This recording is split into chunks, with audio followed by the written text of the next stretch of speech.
Hello. अब तक की क्लास में आपने क्लासिफिकेशन के बेसिक क्राइटेरिया को पढ़ा।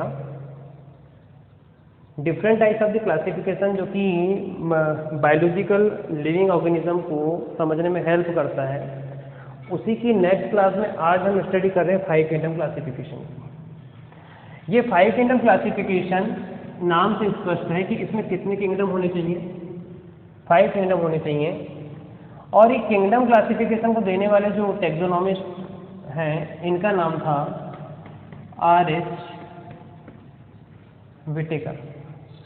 R.H. विटेकर के द्वारा ये क्लासिफिकेशन दिया गया और इसमें पूरी बायोलॉजी या लिविंग वर्ल्ड के कितने किंगडम को इंक्लूड किया गया, 5 किंगडम को इंक्लूड किया गया। अब तक इस क्लासिफिकेशन के पहले क्या क्लासिफिकेशन नहीं होता था, तो होता था। तो फिर इस क्लासिफिकेशन को जरूरत क्यों पड़ी लाने की, तो वो इसीलिए कि अब तक के जितने क्लासिफिकेशन दिए गए थे उन सभी क्लासिफिकेशंस में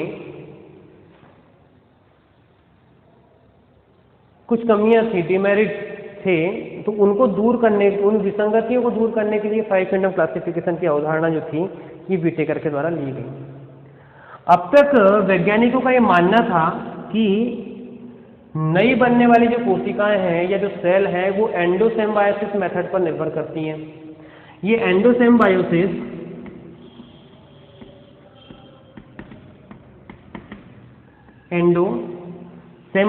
है क्या, ये एंडोसिम्बायोसिस मेथड है क्या?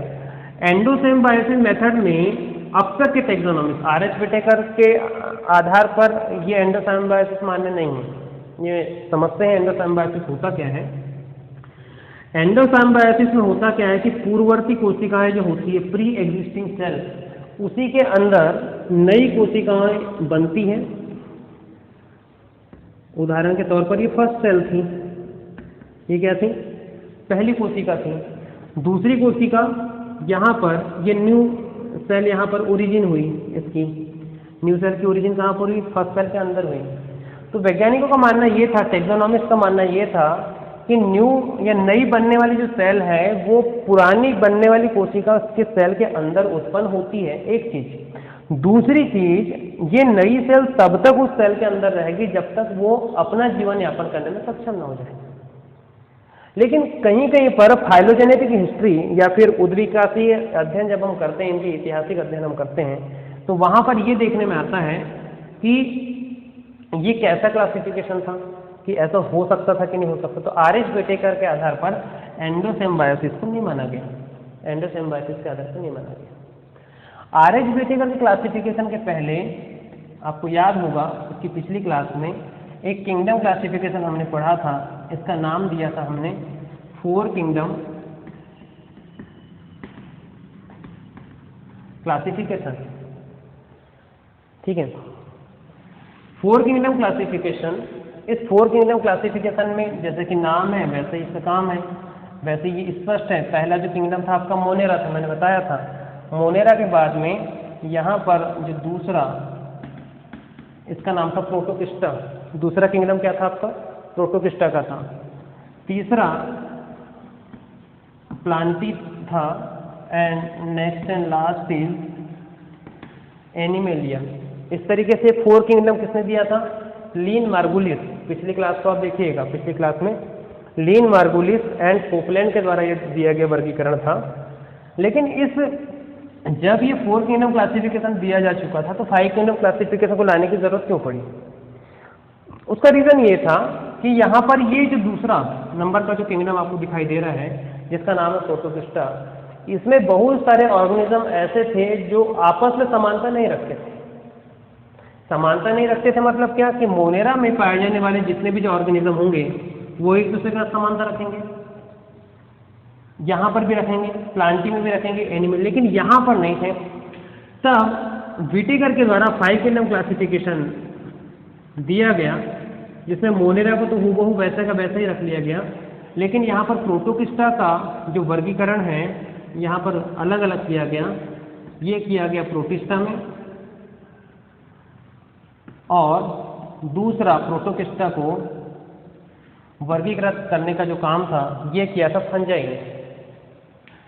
प्लांटी को वैसे के वैसे ही इंक्लूड किया गया अपने क्लासिफिकेशन में आर.एच. व्हिटेकर के द्वारा। और नेक्स्ट जो है ये एनिमेलिया, इसको यहाँ पर इंक्लूड किया गया किसके द्वारा? आर.एच. व्हिटेकर के द्वारा। इस तरीके से आर.एच. व्हिटेकर के क्लासिफिकेशन में Monera, protista, fungi, Plantae and animalia, ये 5 किंगडम जो है वो ही कहलाते हैं 5 kingdom classification.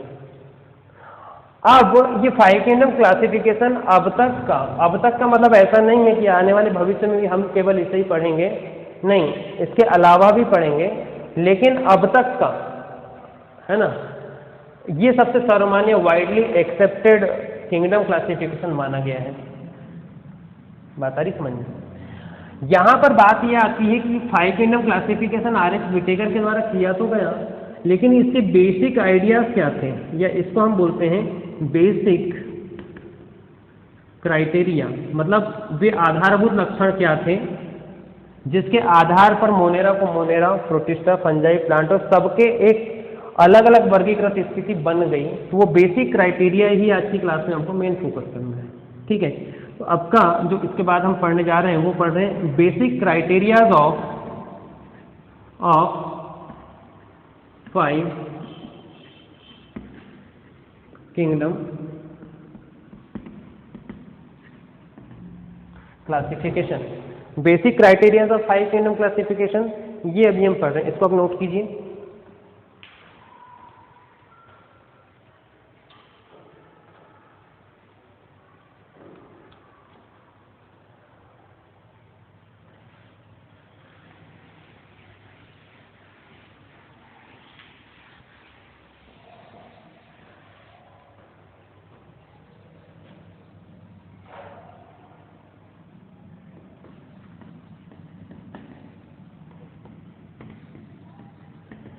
Basic criteria of 5 kingdom classification. इस basic criteria of 5 kingdom classification में सबसे पहला चीज रखा गया सेल टाइप को। Cell type. दूसरा जो रखा गया इसमें ये सेल नंबर को, दूसरा रखा गया सेल नंबर को। तीसरी कंडीशन ये रखी गई mode of nutrition. Mode of nutrition ये तीसरी कंडीशन थी इस 5 किंगडम क्लासिफिकेशन की। ठीक है, एंड नेक्स्ट इज, अभी सभी को हम डिटेल पढ़ेंगे, ये था lifestyle. And next and last 5 number that is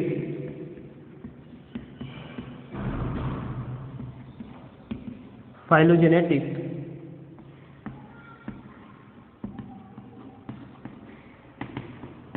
relationship. ये क्या था आपका? Phylogenetic relationship. Cell type, cell number, mode of nutrition, lifestyle and phylogenetic relationship, ये 5 क्राइटेरिया के आधार पर 5 किंगडम क्लासिफिकेशन की आधारभूत स्थिति को आप पढ़ सकते हैं। अब थोड़ा यहाँ पर हम अभी शॉर्ट में पढ़ते हैं, फिर इसको आगे डिटेल लेकर चलेंगे। सेल टाइप होती क्या है, सेल कितनी टाइप की होती हैं? तो सेल में सबसे पहला या तो सेल कैसी होगी? प्रोकैरियोटिक होगी, या सेल कैसी होगी? यूकैरियोटिक होगी। मतलब आपको किसी भी किंगडम में उस सेल के सेल टाइप को लिखना बहुत जरूरी है। यदि मोनेरा प्रोकैरियोटिक है तो प्रोकैरियोटिक है, प्लांटी यदि यूकैरियोटिक है तो यूकैरियोटिक है, एनिमल यूकैरियोटिक है तो यूकैरियोटिक है। दूसरी चीज हम बात कर रहे हैं सेल नंबर की। सेल नंबर में यूनिसेलुलर, दूसरा सर्च होगा इसमें मल्टीसेलुलर।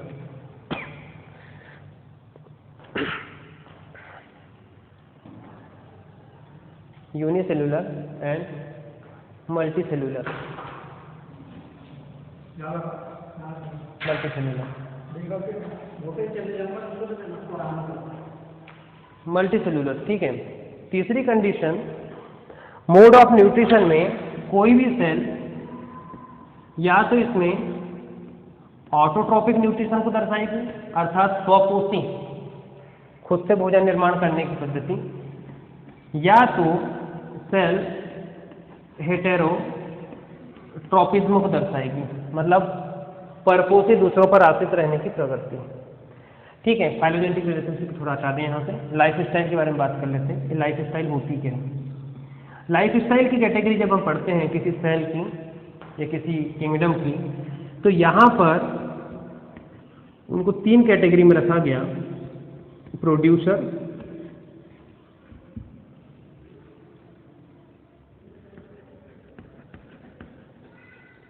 कंज्यूमर एंड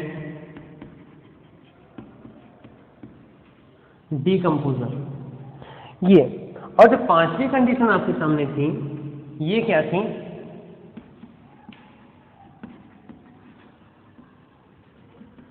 फाइलोजेनेटिक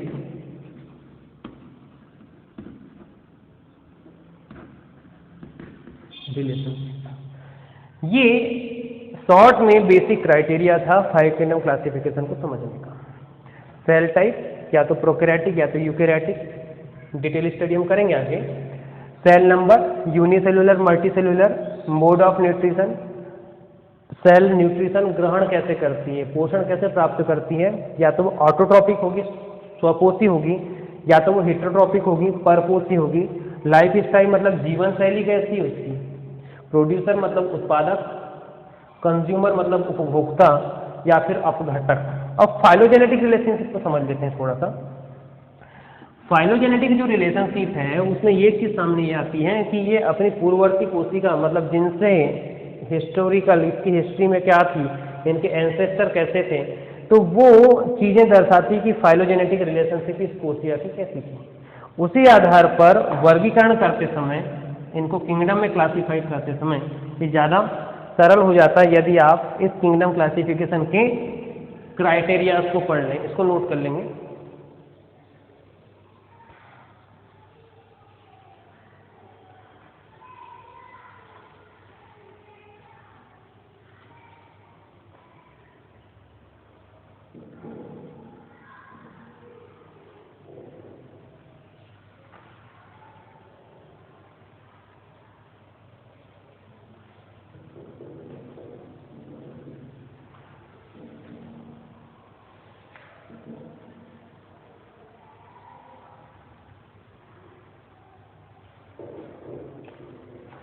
ठीक है, यहां पर एक चीज और,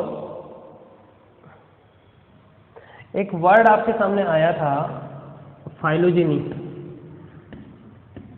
याद कीजिएगा, फाइलोजेनी। फाइलोजेनी का मतलब होता है उत्पत्ति, क्या? ओरिजिन। यदि फाइलोजेनेटिक रिलेशनशिप को हमको पढ़ना है तो किसी भी प्रजाति या किसी भी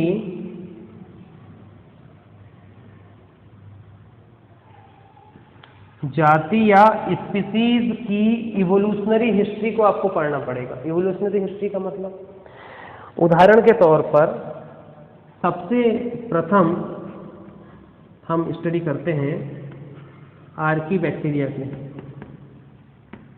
अब ये आर्की बैक्टीरिया को वैज्ञानिकों के द्वारा ये माना गया कि आर्की बैक्टीरिया क्या है, इस पृथ्वी पर पाए जाने वाले प्रथम जीवधारी बैक्टीरिया की कैटेगरी है।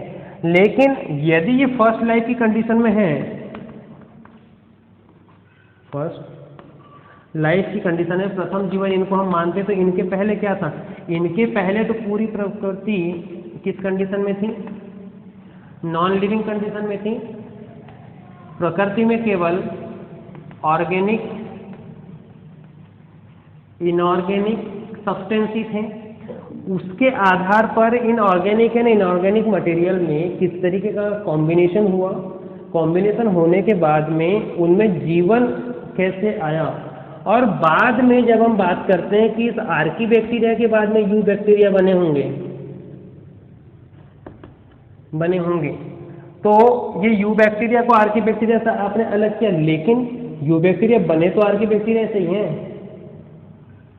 मतलब इन दोनों के बीच में जो संबंध स्थापित करेगा ये रिलेशनशिप है फाइलोजेनेटिक, मतलब उत्पत्ति के आधार पर आपको रिलेशनशिप। तो ये चीजें 5 किंगडम क्लासिफिकेशन में किसने इंक्लूड की? आर.एच. विटेकर के द्वारा इंक्लूड की गई। ठीक है, अब इस बेसिक क्राइटेरिया या 5 किंगडम क्लासिफिकेशन में इन सारे क्राइटेरिया को हम डिटेल में आगे पढ़ेंगे। ठीक है,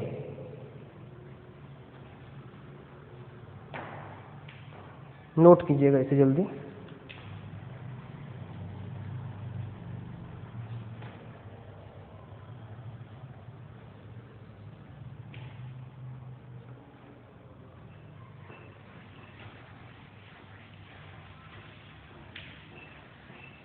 इस क्राइटेरिया को मैं आपको रे डायग्राम में बताने की कोशिश करता हूँ कि रे डायग्राम में इसको कैसे पढ़ सकते हैं। ठीक है, सबसे पहले 5 किंगडम क्लासिफिकेशन में हम बात कर रहे हैं सेल टाइप की। ठीक है, 5 क्राइटेरिया मैं आपके सामने लिख देता हूँ। सबसे पहला क्राइटेरिया आपका सेल टाइप है। समझने के लिए इस रे डायग्राम से कैसे आप बहुत इजीली समझ सकते हैं। That is the first criteria of the 5 kingdom classification, cell type. Cell are two types. Number first is prokaryotic and second is eukaryotic. Two types of the cell, prokaryotic cell and eukaryotic cell. थोड़ी देर पहले, अभी कुछ समय पहले देखा था हमने कि इसका दूसरा क्राइटेरिया क्या था? इसका दूसरा क्राइटेरिया था सेल नंबर। दूसरा क्राइटेरिया क्या था? Cell number. तो यहां पर सेल नंबर के बारे में जब हम बात करेंगे तो प्रोकैरियोटिक कोशिका जो थी उसमें, उसके अंतर्गत हमने किसको रखा? मोनेरा। आ गया आपका 5 किंगडम क्लासिफिकेशन का फर्स्ट मोनेरा आ गया। मोनेरा निकल कर आ गया कि मोनेरा सेल टाइप में प्रोकैरियोटिक का एग्जाम्पल है। ठीक है, ये कौन सा किंगडम है आपका? किंगडम मोनेरा है। यूकैरियोटिक में अब हमको दूसरे क्राइटेरिया की ओर फोकस करना है। दूसरा क्राइटेरिया मतलब सेल नंबर। तो यहाँ पर याददाश्त के लिए आप लिख सकते हैं, हम इसका जो इस यूकैरियोटिक का जो वर्गीकरण हम कर रहे हैं, क्लासिफिकेशन कर रहे हैं, वो किसके आधार पर कर रहे हैं? सेल नंबर के आधार पर कर रहे हैं। तो यहाँ पर लिखना चाहे तो लिख लें सेल नंबर। साथ ही साथ आपके सेल नंबर भी चलते चले जाएंगे इसी रे डायग्राम में। जब लास्ट में ये कंप्लीट हो जाएगा तो आपके सेल नंबर भी क्राइटेरियाज भी कंप्लीट हो जाएंगे। क्राइटेरिया भी कंप्लीट हो जाएंगे और आपके किंगडम भी निकल कर आ जाएंगे। ठीक है, सेल नंबर। अब सेल नंबर या तो सेल कैसी होगी? यूनिसेलुलर होगी और दूसरी इसमें होगी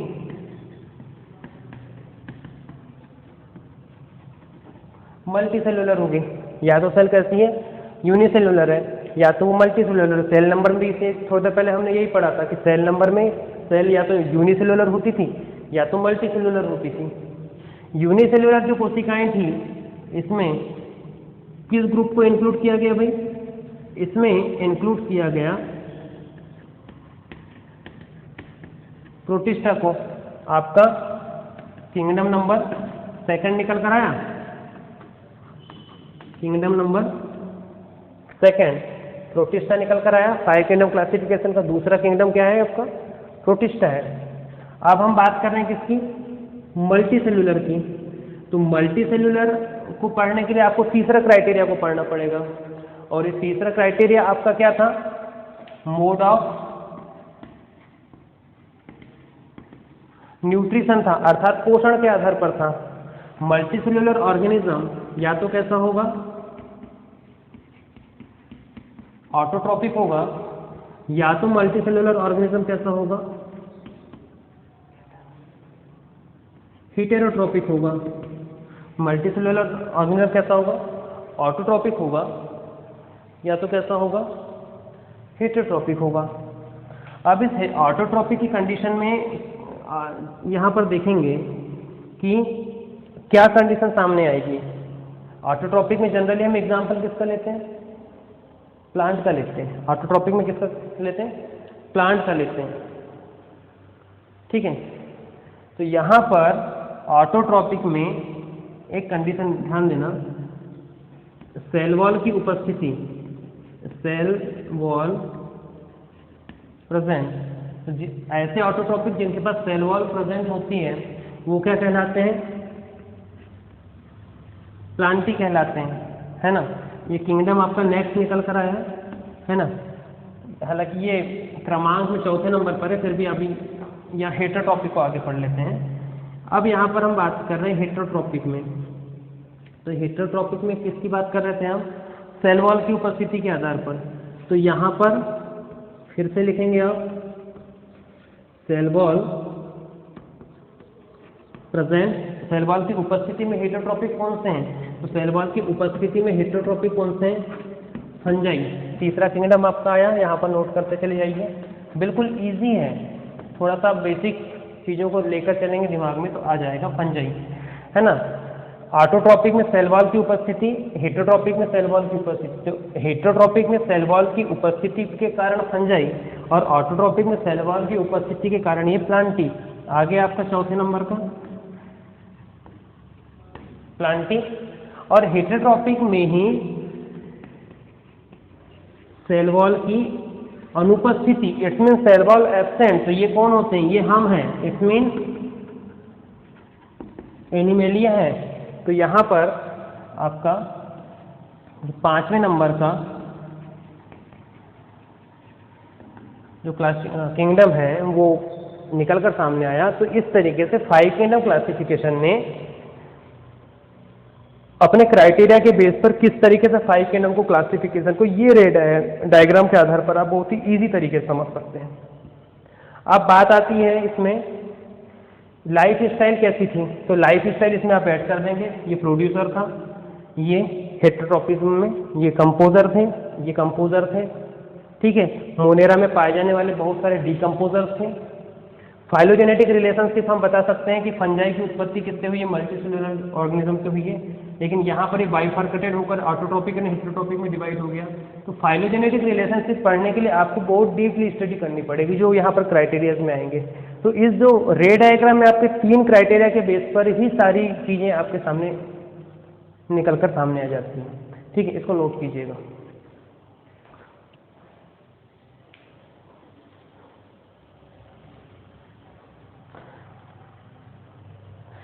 कल की क्लास में हम पर्टिकुलर इन्हीं क्राइटेरियाज को डिटेल में स्टडी करेंगे। मतलब इस क्लासिफिकेशन की सेकंड जो क्लास होगी, सेकंड पार्ट जो होगा इस टॉपिक का, उसमें इनको डिटेल में स्टडी कर लेंगे। आज की जो क्लास थी आपका बेसिक क्लासिफिकेशन को समझने की दृष्टि से थी।